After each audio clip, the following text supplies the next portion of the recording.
You're really beautiful.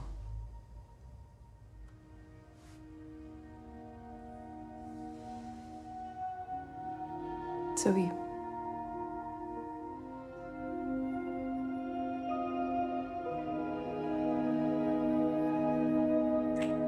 It's always delightful to come across a TV show that is actually good where the leading lady turns out to be a sapphic. When the actor playing said sapphic is Eve Miles, it makes it all 100% better. Then add to it a murder mystery that twists and turns through the investigation, some interesting dynamics between characters, a burgeoning sapphic relationship, and a twist that recontextualizes everything you thought you knew. Well, let's just say that I am a fan. The Crow Girl is a 6-episode UK TV series based off the popular book of the same name. While the book is set in Sweden, this has been transplanted to Bristol, where it follows the no-bullshit, straight-shooting detective DCI Janette Kilburn, who works with her longtime partner DI Lou Stanley. When the frozen body of a young man they can't identify is dumped in an alleyway, an investigation begins that only ramps up when more bodies begin to pile up.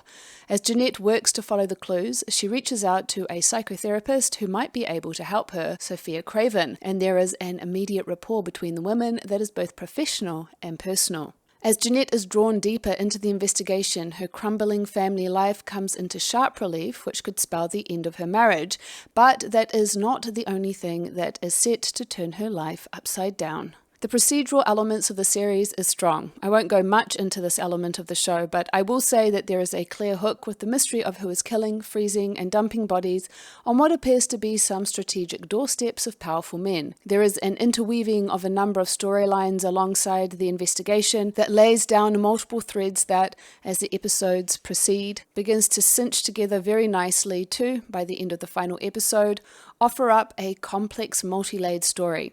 I thought it was cleverly done and definitely scratches the whodunit mystery itch in my brain. The twist at the end that is pivotal to not just the mystery, but this growing attraction between Janette and Sophia was especially great, and I'll discuss that in the spoiler section later on. While I thought that part of the series worked well, the thing that really pulled me in was the interpersonal dynamics of characters. And here I have to start by talking about the lead character of DCI Janette Kilburn. While she falls into some of the expected cop tropes, she's a workaholic, she's tough as old boots, intelligent but also has a tendency to go a bit rogue and is driven by her past, so the popular cop protagonist archetype. What I particularly warmed to was the fact that in spite of the kind of work she does, investigating grisly murders, she's got this lovely warmth to her character, underpinned by this sharp wit. In fact, in the first episode, we get to see a rather delightful comedic edge to her that helps to alleviate the really dark material of the investigation, and let me say that it is dark.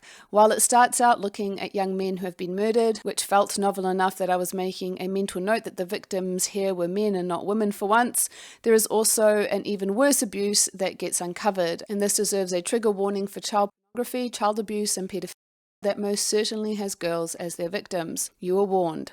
So Janette's character, while still playing into expected stereotypes, does feel fresh because of the warmth of her character, which I credit Eve Miles for. Eve Miles is an immensely watchable actor who I have a big soft spot for.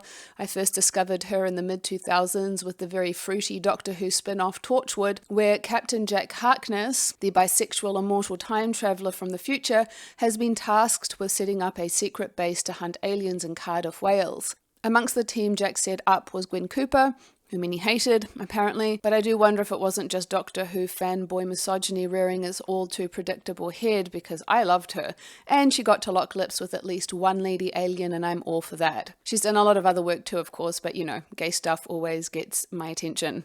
What I also appreciate about the character of Janette is that she's given a family life. It's messy and complicated. We are privy to their chaotic but warm household that includes a son, Joe, who, in all honesty, is privy to too much of what is going on with Janette's work. We are shown how Janette's work and the rising marital tensions are having an impact on Joe. In addition, she's been the main breadwinner while her husband works on his art, which her dad clearly has a thought or two about, especially as he has had to help them out with finances in the past. There is a clear love and affection between Janette and her husband Alex, but their marriage isn't working. As the series progresses, we are exposed to how distant their relationship has gotten, which is a mixture of Janette and her total focus on work, which is easy to understand. Her work is important, life or death level stuff. She has a killer to catch, and she finds it difficult to switch off. The scene where they go out to celebrate Alex's sale of his art beautifully illustrates how they're not on each other's wavelength anymore, of the quiet death of their love, of the yawning chasm that has grown between them, and how it can't be bridged. This relationship is subtly gender-flipped in a way I really enjoyed. Alex was playing what we typically see as the female role, and Janette the typically male role. Janette is the one trying to create intimacy through sex and being rejected. Alex is the one who feels like his wife is completely absent from their domestic life and not valuing his work, expecting him to drop important meetings to take care of their child when she has to go into work unexpectedly. We also see this in Janette's relationship with her work partner Lou too. As Janette is a DCI, a Detective Chief Inspector, and Lou is a DI, Detective Inspector, she has seniority over him, which again, lovely little flipping of the script, because he is not only a guy, but he is also older than her by more than a decade. So I most certainly clocked that she was the one calling the shots during the investigation, and he is the trusted partner. Lou is a charming kind of man, which only makes what happens later in the series all the more emotionally impactful, and honestly, this was, alongside the major twist, one of the truly riveting moments of the show that I loved. I'll dive into that in the spoiler section as well, so hold tight. Now, before I talk about Janette and Sophia and their little sapphic turn, I do want to mention as well that I thought the quiet unfolding of Mike Dilliston's storyline as a rookie detective was beautifully done. In storytelling, showing rather than telling is an oft-repeated mantra, and the show did particularly well with that, and especially with Mike. We get to see him struggling with the nature of this investigation and grow in confidence as the story progresses without being on the nose about it. He then goes on to become instrumental in cracking the case, so I appreciated that. But on to what I'm sure the majority of you are curious about, and that is the relationship between Janette and Sophia. When their first meeting involved Sophia forcing the elevator to go down when Janette and Lou were headed up, leading to a rather dicey first impression, I thought for a moment we were in for a bit of enemies to lovers. But when Janette asks Sophia for a coffee in order to talk about an interview with a man with a criminal interest in young girls, shall we say, that might be related to her investigation, we see that Sophia, who comes across as a very controlled, type A, snobby, even person, is in fact quite open to Janette's more chaotic warmth. It's quite an endearing yin and yang vibe there. Sophia works with trauma patients, and one of the many story threads allows us into her personal and work life too. We discover a woman who is passionate about helping her clients, one of which she can't stop thinking about, which is bordering on obsessive. She is having an affair with a married man, doesn't seem perturbed by the infidelity, nor particularly taken with him. Over the episodes, she seeks Janette out in a personal capacity as well as professional, and she opens up about all of these things. The client she's unable to stop thinking about, her affair with a married man, and then crucially, she also mentions that she dates women too. Which Janette seems open to the information and then makes a comment about how maybe she and Alex should open up their relationship too. Is that some low-key flirting there? The way Sophia is looking at her, I think she is clocking an interest and she likes what she's seeing too. What I enjoy about this is that, like the elements of the comedy in the show, which I must clarify is not outright comedy, it's more about bringing some levity into what is a very dark subject matter, the growing relationship between the women also offers up something lighter too. They seem to genuinely be drawn together, and while we can see that both women have some possibly serious personal issues, they understand each other in an implicit way. Neither of them are resisting the growing attraction either. I mean, Janette is still married, but you can see all over her face that she is mightily intrigued by Sophia, and Alex's intuition is not off. He clocks it. Though Janette has never been with women, he seems to quite easily conclude that something could be happening between them, and I love all of these little details that play against expectation. By the end of the series, they have shared a kiss and are sleeping in the same bed, although I don't think they actually have slept together by this point. So, major spoilers from here on out. Let's start with the first one relating to Janette and Lou, because this spoiler is in fact quite instrumental into my thoughts on what could happen for Janette and Sophia next season. As I mentioned, Janette and Lou are longtime partners. They trust each other, they've had each other's back. But as the details of the investigation begin to piece together, as we realize how interconnected all of the characters are with each other, we also discover that as charismatic and charming as Lou is, he is not all above board. We see him telling Mike that paying for informants is how the game works, which is not at all by the playbook. He seems to have dealings with the same men that have been involved in the death of the victims, and we later find out he has them dealing drugs. We also discover that he had interviewed a woman who had reported a sexual assault at the hands of one of the suspects in the investigation years earlier, and then slept with this girl, which is an abuse of power. Piece by piece, it becomes clear that Lou is a bent cop who has taken advantage of his power and status. When Mike comes to Janette with what he knows, Janette is faced with a dilemma. This man is like her family. He is the godfather to her son. He is the person she trusts and works closely with, and so she has to decide what to do. It's a real test of her character. Ultimately, she goes to her superior and he's arrested, but as he's about to be escorted out, she ends up pushing him into her office and locking the door, and I tell you, the scene that followed was so good. The emotions that come pouring out of her, she demands he admit the truth and asks why he did it, is fantastic TV. I felt all of her disbelief and grief at having to essentially turn in a family member. Again, the show is playing against the stereotype of the tough cop who is emotionally repressed. Janette lets it out, and even though she feels so betrayed by Lou's actions, it's also tangible how much she still loves him. I tell you, the scene got me the way the end of season 1 of the morning show got me. I was riveted.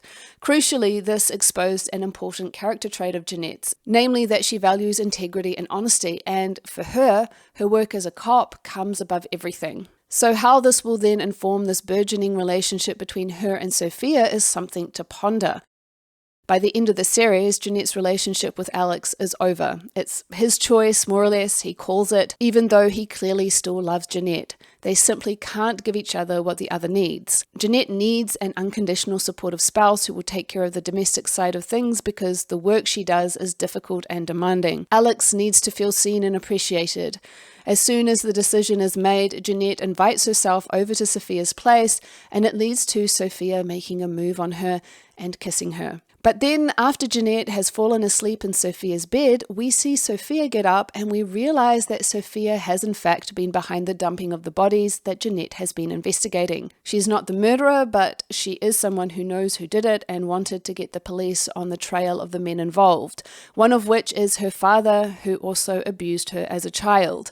The client she is obsessed with is, in fact, herself. She's got some kind of split personality disorder, but because of how the show cleverly uses a younger version of herself to act out in retaliation against her father and his friends, we don't, or at least I didn't, put it together. The thing is that while she is a victim and seeking revenge against the men that abused her, she ends up stabbing one and lighting one on fire, so she is by no means innocent.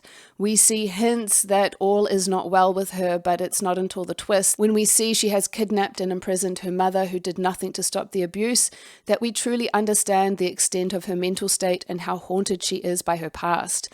And Janette is peaceably sleeping in her bed, having walked right into the jaws of the lion without knowing it. This revelation recontextualizes everything about this relationship. Yes, it seems that the rapport between Janette and Sophia is genuine and organic, but you have to ask, is it truly? For Janette, she was charmed, intrigued, and open to Sophia's advances, but Sophia, it feels so much more calculated. Whether by chance or by design, she meets the woman leading the investigation that she initiated with these dumped bodies, and it's obviously in her best interest to keep Janette close to her if she can, so that she might find out how things are progressing. That certainly seems to be the case, although I don't think that is the entirety of it. I think that Sophia genuinely likes Janette too. I don't think this is a feigned attraction, and I say that because of how Sophia seeks Janette out. When they go for a drink, they seem to have a genuinely lovely time, and when she is struggling with her inner demons one night, she comes to Janette's place looking for comfort. And while it may have partially been a manipulation to draw Janette in, it doesn't feel like that is all it is. I think Sophia feels comfortable and understood by Janette. However, the moment when Sophia makes a move on Janette is definitely a diversion tactic. Janette is noticing Sophia's work she spread out on her dining room table that if she looked too hard at, could expose Sophia. So Sophia kisses her. I think she means it. The way she holds Janette in bed afterwards suggests that. But she is also responsible for at least 2 deaths and a kidnapping. And as we know, Janette is a straight shooting cop. She turned in Lou for being corrupt. So I'm struggling to see how this can all end well, because the truth will out and I don't think this romance can survive it unless... Well, I don't know how the other books in the series go, but anything could happen really. Perhaps Janette will turn out to be less exemplary than we currently know her to be. Maybe it'll be more of a Killing Eve vibe next season. Hopefully minus that ending. Maybe Janette will fall so in love she won't be able to do it to turn Sophia in.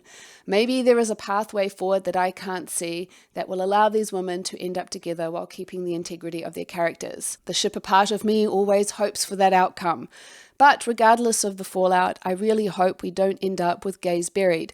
We're already skirting the crazy lesbian trope a little too closely, but given how they've played against a lot of cliches already, I'm not up in arms about it, and both the show and the twist has left me in a place of anticipation and excitement for a season 2 that can't come soon enough. Have you seen it, and what did you think?